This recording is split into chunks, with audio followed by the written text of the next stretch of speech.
Last month, the state's Court of Appeals ruled the newly drawn election district maps were unconstitutionally gerrymandered by Democrat lawmakers. Since then, the justices appointed a special master to redraw the district lines for state, Senate, and congressional races and set an August 23rd primary date. Back in 2014, a referendum was passed that said that an independent redistricting commission is going to decide, based on criteria that is presented by the census, on how legislative districts are going to be drawn.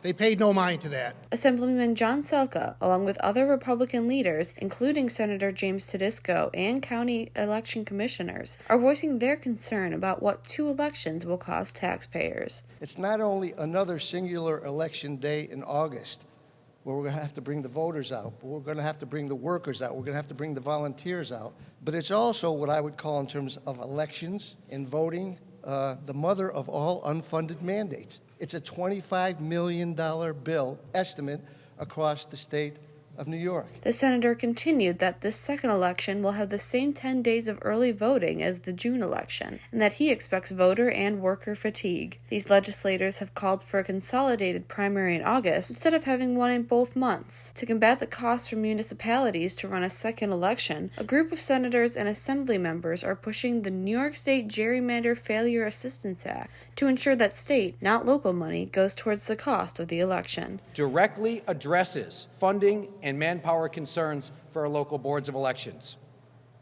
I find it highly disingenuous of New York State to place more demands on our local boards of elections without the critical funding in place to fulfill New York State's demands. Julia Gress, WNY News Now.